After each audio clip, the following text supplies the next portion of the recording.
The story of the glimpses which I caught of this part of the Swami's life would be singularly incomplete if I contained no mention of his worship of the mother.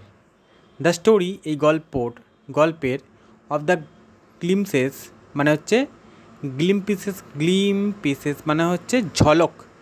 এই গল্পের যে ঝলক which যেটা I caught আমি ধরেছি of the part এই অংশটা of the Swami's লাইফের, স্বামী মানে স্বামী বিবেকানন্দের জীবনের, উড বি সিঙ্গুলারলি ইনকমপ্লিট মানে একাকী এটা একটা অসম্পূর্ণ থেকে যেত ইফ যদি ইট কন্টেন্ট নো মেনশন যদি এটাকে না ধারণ করা হতো।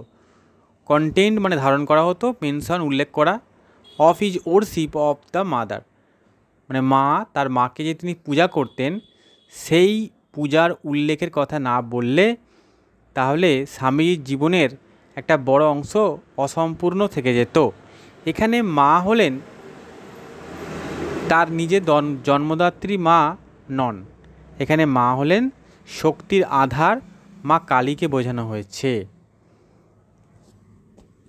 Spiritually speaking I have always felt that there were two elements in his consciousness আমি সর্বদা অনুভব করেছি যে তার আধ্যাত্মিক চেতনার মধ্যে দুইটি উপাদান ছিল। স্পিরিচুয়ালি স্পিকিং যদি আধ্যাত্মিকভাবে বলি, স্পিরিচুয়ালি স্পিকিং মানে যদি আধ্যাত্মিকভাবে বলি, আই হ্যাভ অলওয়েজ ফিল্ড মানে আমি সবসময় এটা অনুভব করেছি দ্যাট যে দেয়ার ওয়ার সেখানে ছিল দুটো এলিমেন্ট, দুটো উপাদান, এলিমেন্ট মানে উপাদান, এলিমেন্টস মানে উপাদান, ইন হিজ কনসিয়াসনেস মানে তার চেতনার, কনসিয়াসনেস মানে হচ্ছে চেতনার, তার চেতনার দুইটি আধ্যাত্মিকভাবে যদি উপলব্ধি করা হয় বা আধ্যাত্মিকভাবে যদি বলা হয় তাহলে আমি অর্থাৎ অথর মানে সিস্টার নিবেদিতা উপলব্ধি করেছেন যে তার চেতনার দুইটি দিক ছিল।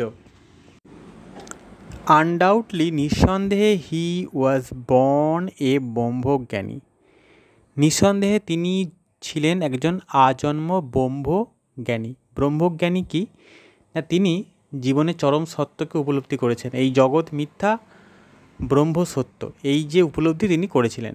As Ramakrishna Paramahamsa so frequently insisted Ramakrishna Paramahamsadev so frequently খুব মানে বারবার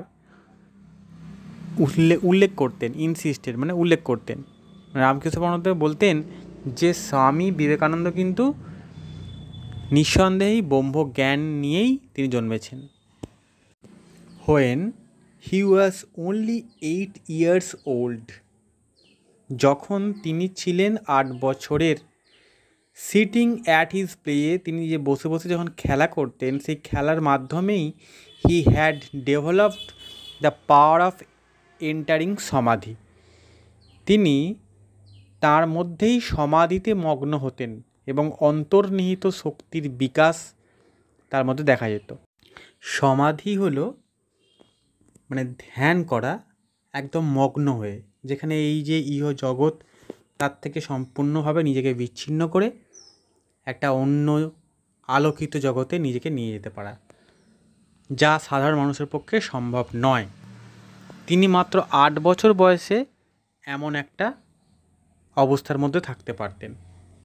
এইটুকু অংশের মধ্য থেকে কিছু শর্ট কোয়েশ্চেন বলছি। দ্য লাইফ অফ স্বামী উড বি ইনকমপ্লিট উইদাউট মানে স্বামীর জীবনটার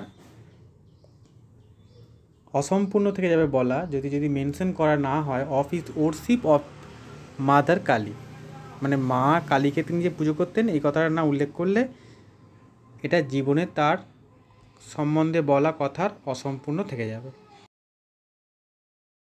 sister Nivedita felt that there were dash element in Swami Vivekananda's consciousness স্বামী বিবেকানন্দর চেতনার বা উপলব্ধিতে দুটো এলিমেন্টের কথা বলা হয়েছে। কটি এলিমেন্টের কথা বলা হয়েছে প্রশ্নটাতে? 1 2 না 3 না 2টি এলিমেন্টের কথা বলা হয়েছে। উত্তর হবে 2।